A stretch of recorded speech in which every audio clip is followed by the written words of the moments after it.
அஸ்ஸலாமு அலைக்கும் வரஹ்மத்துல்லாஹி வபரகாத்துஹ். உலகத்தில் உள்ள அத்தனை புகழையும் அல்லாஹ் ஒருவனுக்கு போய் சேரட்டும். ஏனென்றால் அல்லாஹ் தபாரக் வ தஆலா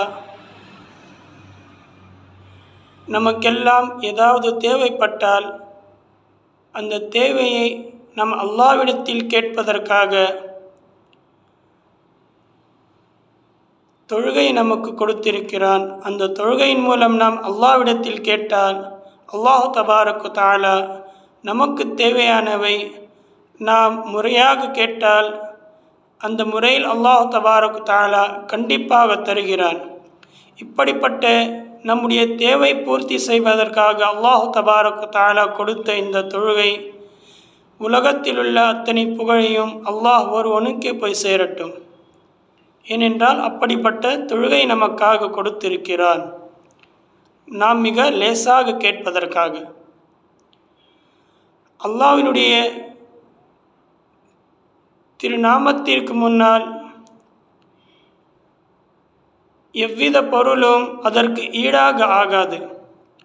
நாம் எல்லோரும் கலிமாவை படித்திருக்கிறோம். லா இலாஹ இல்லல்லாஹ் முஹம்மது ரசூலுல்லாஹ் ஸல்லல்லாஹு அலைஹி வஸல்லம். இந்த கலிமா சொல்வதற்கு மிக லேசாக இருக்கும், ஆனால் இது மிக கனமுடையதாக இருக்கும்.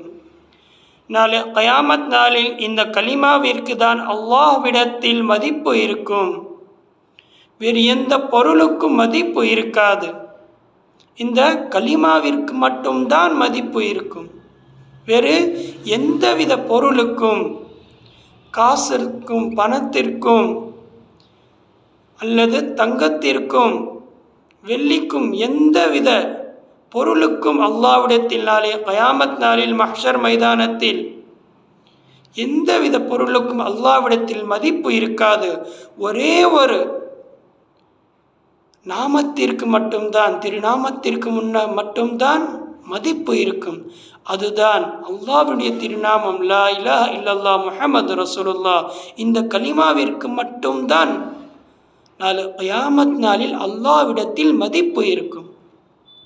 இப்படிப்பட்ட கலிமாவை தான் அல்லாஹ் தபாரக் தஆலா நாம் கேட்காமலே நமக்காக கொடுத்திருக்கிறான். இப்படிப்பட்ட கலிமாவை நாம் எப்படி நம்முடைய மனதில் அது பதிந்திருக்கிறதோ அதே போல் நாம் நம்முடைய வாழ்வில் நாம் அமல் செய்தால் அல்லாஹ் தபாரக் தஆலா அந்த கலிமாவுடைய பரக்கத்தினால் நாளை கியாமத் நாளில் அல்லாஹ் தபாரக் தஆலா எந்தவித கேள்வி கணக்கும் இல்லாமல் நம் எல்லோருக்கும் சொர்க்கத்திற்கு அனுப்புவான். சுபஹானல்லாஹ். எப்படிப்பட்ட கலிமாவை நம்முடைய இதயத்தில் இருக்கிறது. அப்படிப்பட்ட கலிமாவை வைத்து நாம் இன்றைக்கு எவ்வளோ கஷ்டப்படுகிறோம், எவ்வளோ வேதனையில் இருக்கிறோம். அதற்கு காரணம் என்ன? ஏனென்றால் நம்முடைய அமல்கள் அந்த அளவிற்கு குறைவாக இருக்கிறது. அந்த அமல்கள் மட்டும் அதிகமாக இருந்தால், அந்த அமல்கள் மட்டும் அதிகமாக இருந்தால் இன்றைக்கு நமக்கு கஷ்டம் அந்த அளவிற்கு இருந்திருக்கவே இருக்காது. நம்முடைய அமல்கள் கம்மியாக இருக்கிறது. அந்த அமல்களுடைய பர்சன்டேஜ் மிகவும் கம்மியாக இருக்கிறது. நம்முடைய அமலில் நாம் மிக நேரத்தை ரொம்ப சுருக்கமாக தருகிறோம். அதனால் தான் அல்லாஹ் தபாரக் தஆலா பர்க்கத்தையும் நமக்கு இப்படி தருவதற்கு பதிலாக இப்படி சுருக்கமாக தருகிறான். ஏனென்றால் அப்படி சுருக்கமாக தான் நாம் அல்லாஹ்விற்காக நேரத்தை தருகிறோம். உண்மையா இல்லையா? நீங்களே சொல்லுங்கள். என்னையும் சேர்த்து தான் சொல்கிறேன். நாம் எவ்வளோ சுருக்கமாக நேரத்தை அல்லாஹ்விற்காக தருகிறோம். உதாரணத்திற்காக நாம் தொழுகையில் நின்றால் அப்போதுதான் ஷைத்தான் ஏதாவது நம்முடைய மனதில் நாம் ஏதாவது மறந்திருப்போம். அப்போதான் நமக்கு ஞாபகம் வருது, இது அதுப்பா அப்படிப்பான்னு சொல்லி உடனே சீக்கிரமாக தோணுன்னு சொல்லி அந்த ஞாபகத்திலே அந்த தொழுகையில் கூட ரொம்ப சீக்கிரமாக தொழுகிற தொழுகை அந்த ரக்காத்துகள் 4 ரக்காத்து, 2 ரக்காத்து, ஒவ்வொரு ரக்காத்துக்கும் ஒவ்வொரு நிமிடம் என்றாலும் 4 ரக்காத் தொழுதால் குறைந்தபட்சம் 4 நிமிடமாவது ஆக வேண்டும். ஆனால் நாம் 4 நிமிடத்திற்கு கூட 2 நிமிடத்தில் தொழுகிறோம். எப்படி அல்லாஹ் தபாரக் தஆலா பர்க்கத்தையே தருவான். இருக்கிற 4 நிமிடத்திற்கும் 2 நிமிடமாக நாம் சுருக்கினால் அல்லாஹ் பர்க்கத்தை சுருக்க மாட்டானா? கண்டிப்பாக சுருப்பான், கண்டிப்பாக சுருக்குவான் அல்லாஹ் தபாரக் தஆலா. அதனால்தான் நாம் செய்யக்கூடிய அமலில் நேரத்தை அதிகம்தான் படுத்த வேண்டும் தவிர நேரத்தை குறைவாக ஆக்கக்கூடாது. நாம் நேரத்தை குறைவாக்கினால் அல்லாஹ் பர்க்கத்தையே குறைத்திடுவான் அல்லாஹ் தபாரக் தஆலா.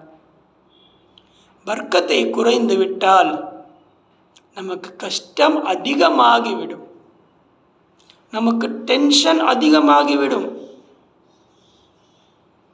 நமக்கு கடன்கள் அதிகமாகிவிடும், நமக்கு தொல்லைகள் அதிகமாகிவிடும், நமக்கு பிரச்சனைகள் அதிகமாகிவிடும்,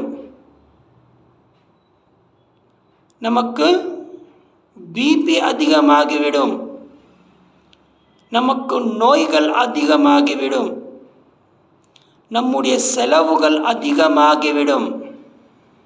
ஆனால் வரவு மிக கம்மியாகிவிடும். காரணம் என்னவென்றால் நம்முடைய அமல்கள் அதற்கான நேரம் மிகவும் கம்மியாகிவிட்டது. இதுதான் அதற்கான காரணம். அதற்காக தான் நம்முடைய நேரம் நாம் எதில் அதிகப்படுத்த வேண்டும்? இந்த தீனுடைய அமலிற்காக தான், அல்லாஹ் கொடுத்த இந்த அமலிற்காக தான் நம்முடைய நேரத்தை நாம் அதிகப்படுத்த வேண்டும். இதில் நாம் எந்த அளவிற்கு நேரத்தை தருகிறோமோ அந்த அளவிற்கு அல்லாஹ் தபாரக் வ தஆலா நம்முடைய வாழ்வில் அந்த அளவிற்கு அதிகமாக பர்க்கத்தை, அந்த அளவிற்கு அதிகமாக சந்தோஷத்தை நம்முடைய வாழ்வில் தருவார். ஆனால் இதற்காக நாம் அல்லாவிற்காக நேரத்தை அதிகமாக படுத்தி தர வேண்டும். நாம் தொழுதால் அந்த 4 ரக்காத்தையும் இஹ்லாஸோடு தொழுங்கள். தொழுகின்ற அந்த 4 ரக்காத் இஹ்லாஸோடு தொழுங்கள். 4 ரக்காத்தாக இருந்தால் 4 ரக்காத் இஹ்லாஸோடு தொழுங்கள். இஹ்லாஸ் என்றால் ஒரே கவனத்தோடு அல்லாஹ் நம்மை பார்த்து கொண்டிருக்கிறார். முதலில் நாம் என்ன வேண்டும்? நாம் அல்லாஹ்வை பார்த்து கொண்டிருக்கிறோம், நாம் புல்சிராத்தில் நிற்கிறோம், இல்லை என்றால் அல்லாஹ் நம்மளை பார்த்து கொண்டிருக்கிறான் என்ற அந்த கவனத்துடன் தொழுங்கள். வேறு எந்த விஷயத்திலும் கவனம் செலுத்தாதீர்கள். அப்படி தொழுதால் தான் அதற்கு பேர் இஹ்லாஸ் என்று சொல்லப்படும். அப்படிப்பட்ட கவனத்துடன் மிகவும் ஒரு நிம்மதியாக